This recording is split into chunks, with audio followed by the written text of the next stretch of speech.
Assalamualaikum, Anda soleh-solehnya Ustazah. Bagaimana Mai semangat kan hari ini? Insya Allah Mai semangat ya.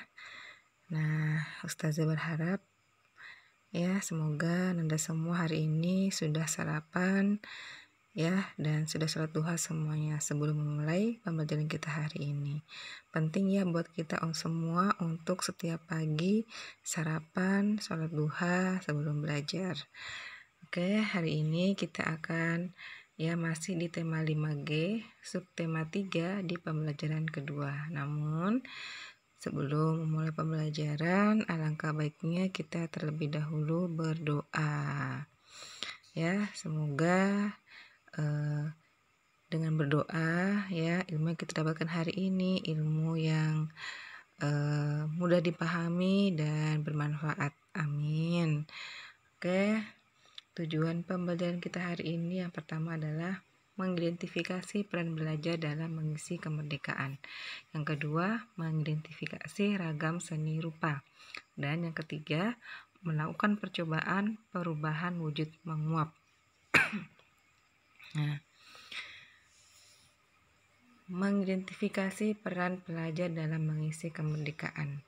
Nah, Indonesia memang sudah merdeka ya, namun perjuangan tidak berakhir begitu saja. Jadi sebagai warga negara Indonesia kita mempunyai tugas untuk mengisi kemerdekaan tersebut dengan hal-hal yang positif. Nah, apa kegiatan yang bisa kita lakukan sebagai seorang siswa untuk mengisi kemerdekaan? Kita lihat ya. Ya, dengan belajar. Ya, dengan belajar kita dapat memperluas pengetahuan untuk mewujudkan warga bangsa yang cerdasnya. Apakah Anda semua sudah menjalankan perannya dalam mengisi kemerdekaan? Nah, untuk kita dapat mengenal lebih jauh apa itu peran pelajar dalam mengisi kemerdekaan, mari kita baca sama-sama teks tentang semangat pelajar SDN Puncak Lolomatua. Di sekolah terpencil seperti SDN Puncak Lolomatua di Kepulauan Nias, proses belajar di sekolah tidak seketat sekolah-sekolah di kota besar yang disiplin dan tertib. Di SDN Puncak Lolomatua, pelajar kadang sekolah sambil membawa adiknya karena orang tuanya harus pergi ke kebun. Beberapa pelajar mengerjakan soal-soal sambil menggendong adiknya yang masih balita. Sesekali mereka terlihat memeluk dan mencium kepala adiknya agar adiknya bersikap baik dan tidak mengganggu saat pelajaran. Meskipun mereka bersekolah sambil membawa adik, pelajaran di sekolah tidak terganggu. Apalagi di sekolah itu bersekolah sambil mengasuh adik dianggap wajar. Rata-rata orang tua murid di SDN Puncak Lolomatua bermata pencarian sebagai penyadap karet. Setiap hari orang tua mereka harus pergi ke kebun untuk mengumpulkan hasil sedapan dan menjualnya ke pengepul. Pelajar SDN Puncak Lolomatua merupakan gambaran perjuangan selepas kemerdekaan. Mereka harus sekolah karena mereka sudah tahu kalau di sekolah itu sangat penting untuk mengubah nasib mereka. Itulah bentuk perjuangan mereka dalam mengisi kemerdekaan. Berbeda dengan pelajar SDN Puncak Lolomatua, pelajar di kota besar mungkin lebih mudah untuk menjalani pendidikan. Oleh karena itu, belajarlah dengan sungguh-sungguh. Nah, Anda semua setelah mendengar bacaan ya yang sudah bacakan, Ustazah harapkan semua bisa ya dapat mengetahui peran apa saja ya dapat seorang pelajar dalam mengisi kemerdekaan ya. Nah, kita lanjut. Mengidentifikasi ragam seni daerah. Jadi, Indonesia kaya akan seni budaya bangsa. Sebagai contoh adalah karya seni rupa yang berkembang di Nusantara. Jadi, banyak hal yang dapat kita pelajari ya sebagai seorang siswa. Salah satunya adalah mempelajari budaya bangsa. Jadi, karya seni rupa itu tumbuh sebagai hasil budaya masyarakat yang hidup di suatu wilayah tertentu. Nah, karya seni rupa daerah berkaitan dengan bahan baku dan alat yang tersedia di daerah tersebut. Ya, bahan baku misalnya tanah liat, bambu, logam, kayu, ya kayu jati, dan masih banyak lagi. Sedangkan seni rupa khas dan unik untuk masing-masing daerah itu misalnya seni ukir perabotan kayu, misalnya kayu diukir menjadi perabotan yang bagus dari Jepara, seni batik daerah, dan seni tenun dari Sumatera. Nah, seni rupa daerah itu dapat berupa ada 3 jenis ya seni rupa daerah. Yang pertama adalah seni lukis daerah. Apa itu seni lukis daerah? Itu merupakan bentuk seni rupa yang dituangkan pada media 2 dimensi.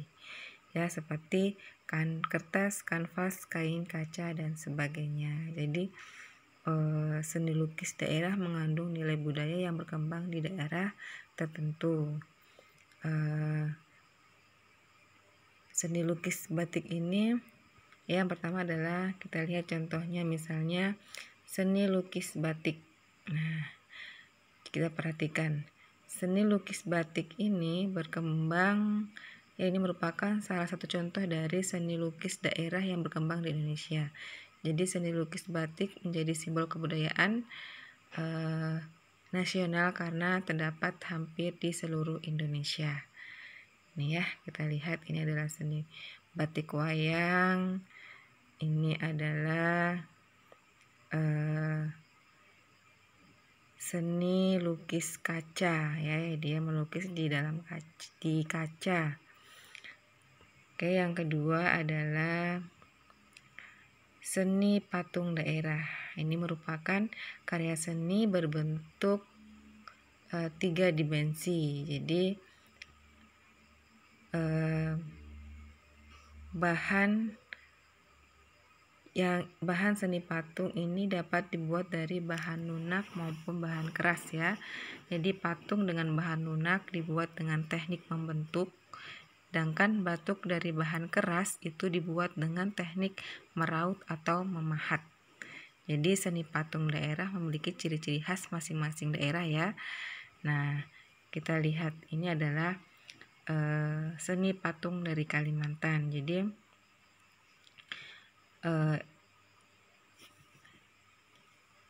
seni patung bagi masyarakat Kalimantan ini memiliki ikatan kuat dengan nenek moyang yang kadang dibuat dengan sejumlah ritual. Bahkan beberapa patung ada yang disakralkan karena menggambarkan kehidupan leluhur mereka. Jadi patung-patung ini dibuat dari kayu tiram besi yang banyak didapat di sekitar kabupaten yang ada di Kalimantan. Dan yang kedua ini adalah seni patung dari Batak. Nah,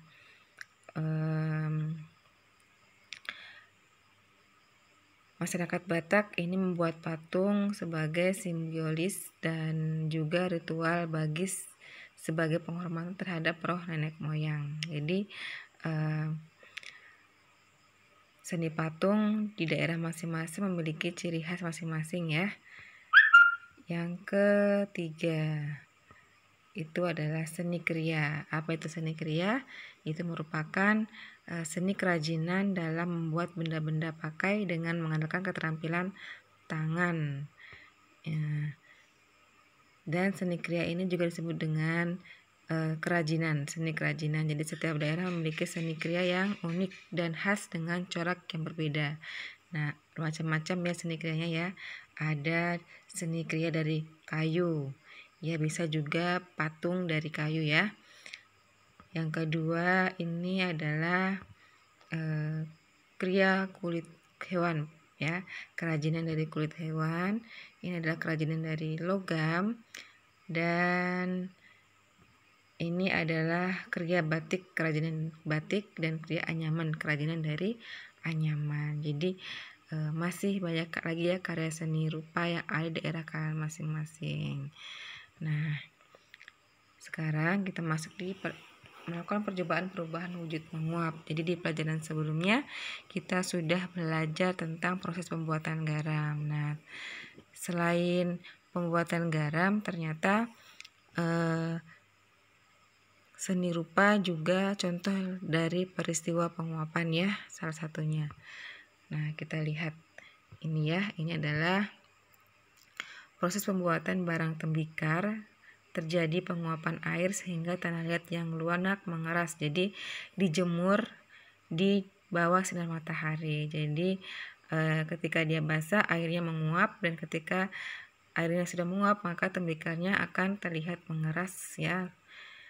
Nah, penguapan atau evaporasi ini merupakan proses perubahan wujud benda cair menjadi gas. Nah, selain saja boleh ya membuat seni kriya dari tanah liat. Silakan taruh di, kalau sudah jadi taruh di bawah sinar matahari. Apa yang terjadi ya ketika dia basah dan kenapa dia menjadi kering, apa yang terjadi. Oke, soleh-solehnya ustazah ini perhatikan ya, ada oleh-oleh dari ustazah. Nah, silakan perhatikan gambarnya. Nah, setelah kalian mendapatkan gambarnya, jawab pertanyaan ustazah. Termasuk seni apakah benda tersebut? Apa bahan dasar dari seni rupa daerah tersebut? Dan menurutmu bagaimana cara membuat kerajinan tersebut ya? Oke, soleh-solehnya ustazah pasti bisa ya. Mudah kok ya, hari ini pembelajarannya sangat mudah. Oke, sebagai ya, semoga apa yang kita lakukan hari ini insya Allah bernilai pahala di sisi Allah Subhanahu wa Ta'ala. Amin. Oke, soleh-soleh saja cukup sekian pembelajaran tematik kita pada hari ini. Tetap semangat. Jangan lupa untuk selalu melaksanakan ibadah harian kalian. Jangan lupa untuk